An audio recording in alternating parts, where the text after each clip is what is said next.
राज ठाकरे साहब से सवाल करना चाहता हूं कि राज ठाकरे साहब, आपका बचपना आपके चाचा ने पाला पोसा बड़ा किया, आपको एजुकेशन दिया और इस हैसियत तक लाकर आपको रखा। ये एक चाचा का धर्म निभाया। क्या आप अपने भतीजे को यही मार्ग पे लाकर एक चाचा का एहसान वापस नहीं लौटा सकते?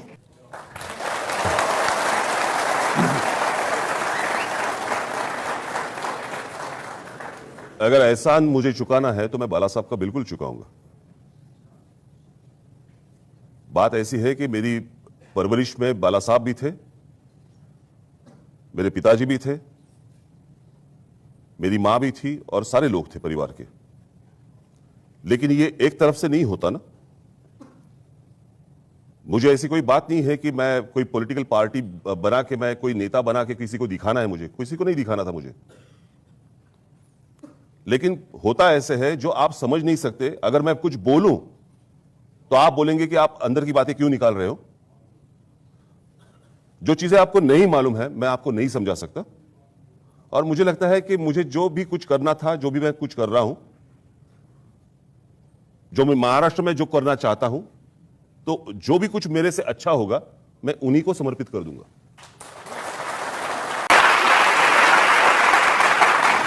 लोगों की चिंता ज्यादा इस बात पर है कि आप इलेक्शन कैंपेन के दौरान जो कड़वी बातें बोल, आप कह रहे हैं कि पुरानी बातें कहां से लाए। आपने तो ये बटाटा वाला चिकन सूप की बात की। जी, बात ऐसी है कि जब मैं एक चीज बताने जाता हूं तो सिर्फ यही चीज नहीं होती।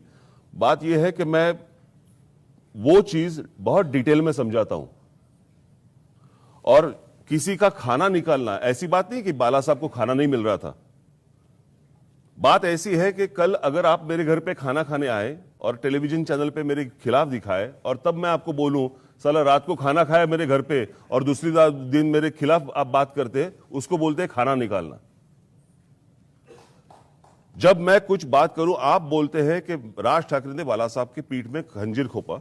उसके बाद मैंने कहा कि अगर जो चीज मैं उनके सामने लेके गया, अगर जिसके पीठ में मैंने खंजीर खोपा उसको नहीं लगा कि मैंने पीठ में खंजीर खोप, दूसरे को क्यों लग रहा है?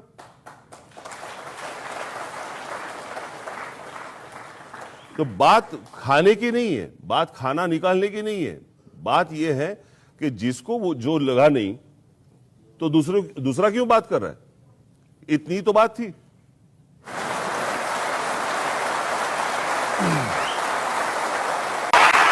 मेरे को सिर्फ आपसे एक ही क्वेश्चन पूछना है आज के स्पीच के बाद कि I am really inspired by you, as in इतना ब्लंट और स्ट्रेट फॉरवर्ड एटीट्यूड बचपन से ही है कि पॉलिटिक्स में आने के बाद आया?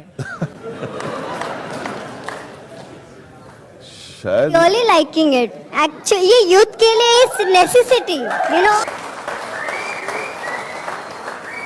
शायद मैं शुरू से ही ऐसे ही हूं। क्योंकि आप ऐसी चीजें, एटीट्यूड आप ला नहीं सकते जो ओरिजिनली होनी चाहिए। और मुझे नहीं मालूम मैं इतना ठीक था।